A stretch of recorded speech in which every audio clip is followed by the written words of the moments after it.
বর্তমান সরকার নবম pay scale বাস্তবায়নের জন্য আসন্ন বাজেটে বরাদ্দ রাখার কথা ভাবছেন। এটা আমাদের জন্য অবশ্যই একটা গুড নিউজ। কিন্তু এই বরাদ্দ রাখার জন্য, যাতে বরাদ্দটা রাখা হয় সেই নিশ্চয়তার জন্য এবং আমাদের দাবিটাকে জোরালো করার জন্য সারা বাংলাদেশ থেকে যারা এই পে স্কেল প্রত্যাশী আছেন প্রত্যেককে দাবিটা জোরালোভাবে তুলতে হবে। না, রাস্তাঘাটে না, অবশ্যই আপনারা সোশ্যাল মিডিয়াতে আপনাদের দাবিগুলি তুলে ধরতে পারেন। আবেদনের মাধ্যমে, লিখিতভাবে, স্মারকলিপি আকারে, উচ্চ মহলের সাথে যোগাযোগের মাধ্যমে এই গণতান্ত্রিক প্রক্রিয়ায় আমাদের দাবির কথাগুলি সক্রিয়ভাবে সরকারের কাছে উপস্থাপন করতে হবে। এই সরকার ক্ষমতায় আসার পর এই পে স্কেলের দাবির জন্য বাংলাদেশ সরকারি কর্মকর্তা কর্মচারী কল্যাণ সমিতি প্রথম কর্মসূচি ঘোষণা করেছেন। গত 5 এপ্রিল থেকে 9 এপ্রিল পর্যন্ত সারা দেশ থেকে স্মারকলিপি প্রদানের কর্মসূচি ছিল, সেটাকে বর্ধিত করে 12 এপ্রিল থেকে 16 এপ্রিল পর্যন্ত বর্ধিত করা হয়েছে, যাতে প্রতিটি জেলা উপজেলা থেকে আপনার দাবির কথাটা স্মারকলিপি আকারে লিখে আপনারা উপজেলার ইউনো বা জেলার ডিসির মাধ্যমে মাননীয় প্রধানমন্ত্রীর বরাবর আপনারা পাঠাতে পারেন।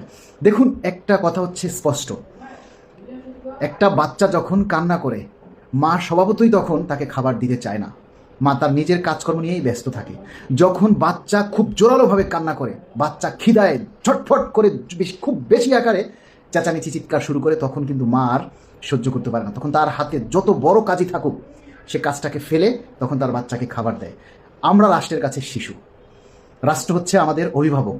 আমাদের দাবির কথাটা যখন ওই ছোট বাচ্চার মতো সারা দেশ থেকে জোরালো আওয়াজের মাধ্যমে আমরা দাবি করব, চিল্লাফাল্লা করব, তখন অবশ্যই সরকার আমাদেরকে থামানোর জন্য আগে আমাদের পে স্কেল বাস্তবায়ন করবে। কারণ সরকারি কর্মচারীরা রাষ্ট্রের একটি অংশ, সেই অংশ ভালো না থাকলে রাষ্ট্র ভালো থাকবে না। তাই এই ক্ষেত্রে আপনাদের দায়িত্ব অপরিসীম। আমরা শুধু আপনাদের সামনে দাবিটা উপস্থাপন করি, কিন্তু এই দাবিটাকে জোরালোভাবে প্রচার করার দায়িত্ব আপনাদের। আপনারা যদি এই দাবিগুলি যার যার জায়গা থেকে স্পষ্টভাবে আপনারা জোরালোভাবে উপস্থাপন না করেন, প্রচার না করেন, তাহলে সরকারের কানে সেই শিশু বাচ্চার কান্নার মতো আমাদের আওয়াজটা পৌঁছাবে না।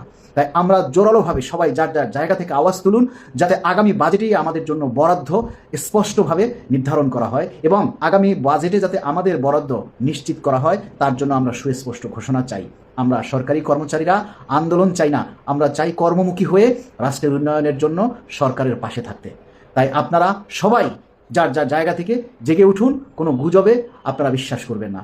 কারণ সচিব যে সুপারিশ প্রণয়ন কমিটি করা হয়েছে, তারা দ্রুতই যাচাই বাছাই করে সরকারের কাছে রিপোর্ট দিবেন এবং মাননীয় প্রধানমন্ত্রী সেটা বাস্তবায়নের পদক্ষেপ নেবেন। তাই আপনাদেরকে আবারও আমরা সজোরে ধন্যবাদ জানাই এবং আপনাদেরকে জেগে ওঠার জন্য আহ্বান করছি। আপনারা জেগে উঠুন, সবাই যার যার জায়গা থেকে আওয়াজ তুলুন। নবম পে স্কেল আমাদের অধিকার, এটা আমাদেরকে দিতে হবে।